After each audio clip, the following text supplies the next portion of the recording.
This is The Download from Sounds Profitable, the most important news from this week and why it matters to people in the business of podcasting. I'm Newton Shuttlecotty. And I'm Gavin Gaddis, recovering from a cold, so I sound worse than I am. The Download is brought to you by Podscribe. Find out more at podscribe.com. This week, podcasting and building on rented land, podcast reporting shifting behind locked doors, fostering international podcast growth, and new report from WARC and Odyssey makes the case for closing audio investment gap. Let's get started. This Wednesday, Tom Webster reflected on the loss of the mini disc, a Sony-developed audio format that used a proprietary compression format, ATRAC, to fit more high-fidelity audio into a smaller space than MP3 could. A reflection brought up by a quote from Dave Weiner's blog, quote, "We're losing the word podcast very quickly. It's coming to mean video interviews on YouTube mostly. Our only hope is upgrading the open platform in a way that stimulates the imagination of creators, and there's no time to waste. If you make a podcast client, it's time to start collaborating with competitors and people who create RSS-based podcasts to take advantage of the open platforms," end quote. Part of Webster's drive to write the piece came from responses to Weiner's comment on social media, with multiple people commenting some variation of, "If it's not RSS, it's not a podcast." To Webster, this had the same sound as many disc defenders proclaiming, "If it's not ATRAC, it's not a high MD mini disc." A common refrain from consultations and internet courses is to not build on rented land, a saying that, while well-intentioned, is outdated. Podcasting was built as a crunchy, open-source, techie Wild West, but it also had walled gardens from the start. Open RSS distribution is an important part of podcasting's DNA, and isn't going anywhere anytime soon. But it's revisionist to snub podcasts distributed on platforms that don't partake of RSS. YouTube is the biggest discovery platform the industry has. The YouTube app is easy to use, widely adopted, and funnels consumers to podcasts they'll like. As Webster says, it's a walled garden with better soil. Webster calls for attention to be paid to Weiner's core point. Developers of podcast clients should be innovating more. If podcasting wants RSS to survive as a significant form of distribution, there have to be compelling reasons for audiences to use RSS-driven podcast clients. A lot of arguments to be made for RSS's utility are reasons that benefit the creator first, not the audience. That's not good enough in a world where apps unbothered with the intricacies of RSS currently provide better podcast discovery methods. A quote from Webster, quote, "Confining podcasting to a technical specification only serves to ensmallify podcasting. I am a Webster, I get to make up words, and creates a false choice. Plant your podcast in every garden you can, whether you own the land or not. The walls are in our minds," end quote. Reporting on the business of podcasting, as well as the creative side of the industry, is developing a trend of disappearing behind paywalls, even publications breaking some of the biggest news in the industry. Earlier this week, Adam Shepard, former editor of PodPod, announced he is stepping away from podcast industry coverage to work a different sector at Haymarket Media Group. This comes after the PodPod brand was retired, merging it into Campaign overall in February. Despite assurances PodPod-style coverage of the industry would continue under Campaign, coverage of the audio industry dropped off sharply, and what was written, including PodPod's departure announcement, is paywalled on Campaign. Back in the US, Ashley Carman sent out an issue of her Soundbite newsletter this week for Bloomberg, announcing it was the final free issue, with all future installments only being sent to paying Bloomberg subscribers. That's $11.99 a month for the tech newsletter bundle, or $299 a year for unlimited Bloomberg digital access. Carman's Soundbite newsletter has covered, if not outright scooped, the biggest audio stories of recent years. While the paywalling of Soundbite does not automatically mean full Bloomberg articles from Carman will also be paywalled, the weekly insight and coverage of less headline-catching stories will be. Sounds Profitable and The Download wouldn't exist without the support and free access to industry journalism provided by platforms like Pod News. We strongly suggest you subscribe and consider supporting Pod News, as we all have. In addition to Sounds Profitable sponsoring Pod News as a company, we as individuals have also pledged to the Pod News Patreon to support the continued publication of podcast industry coverage. Recently, Annalise Nielsen, writing for the Pacific Content blog, posted the international opportunity in branded podcasting. Podcasting as an industry, especially in English-speaking countries, has a problem of operating from the perspective that the US is the default for podcasts. To demonstrate this, Nielsen asks the reader to guess what the most viewed single video podcast episode is on YouTube.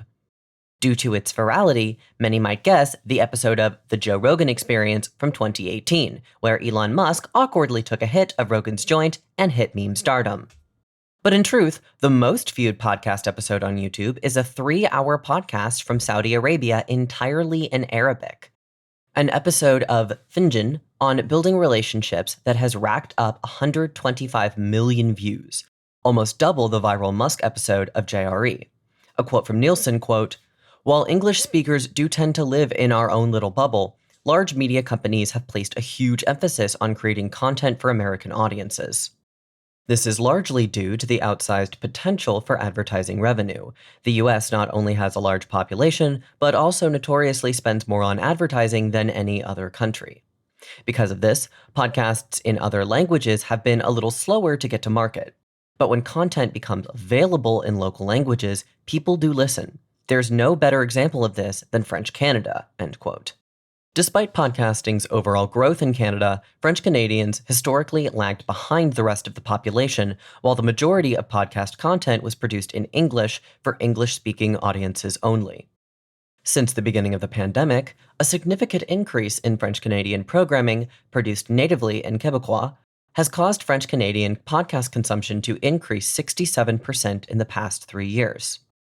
Small markets appealed to authentically have the potential for outsized impact. Nielsen uses the example of Denmark, which has a relatively small population of 6 million. A podcast company creating content that will make its money via advertising might not want to make a podcast exclusively in Danish, as the population is too small to break even.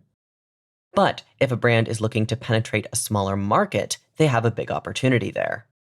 One of the top business podcasts on the Danish charts for Apple is a branded weekly show hosted by a Danish bank.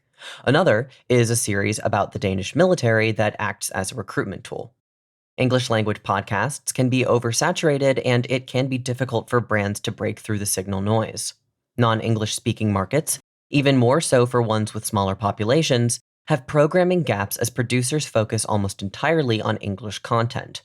Private companies looking to monetize podcasts in those small markets are facing a challenge of scale, while brands looking to connect with those markets have an opportunity to fill that programming gap and build brand affinity with listeners who want more content. As Nielsen points out, 500,000 downloads of a podcast might not always be enough to break even on producing a podcast. But 500,000 downloads of a podcast in Danish represents 10% overall market penetration, a huge win for the brand. A new report has been published by WARC and Odyssey looking into the investment gap in audio and how it could be closed.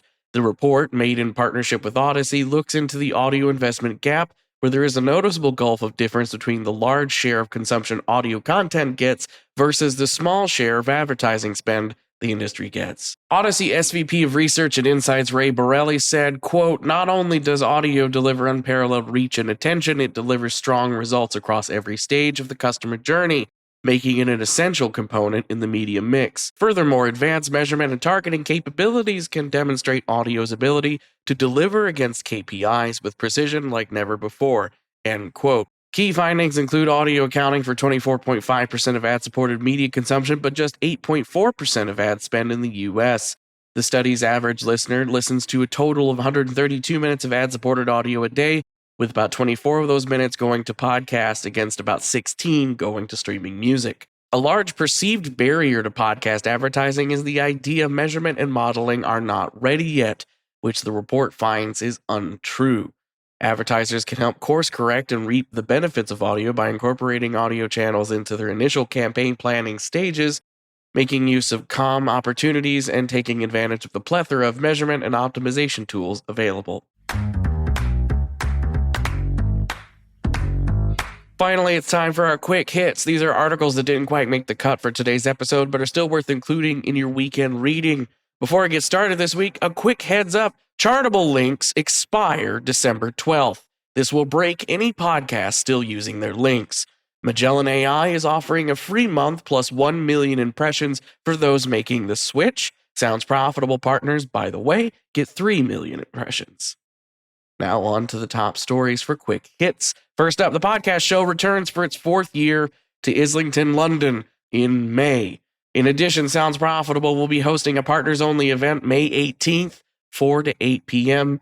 Further details to come. See you there. 5 million new Canadian adults have become monthly podcast listeners since 2019 by Matt Hurd, the latest in Signal Hill Insight's annual survey of podcast listeners in Canada.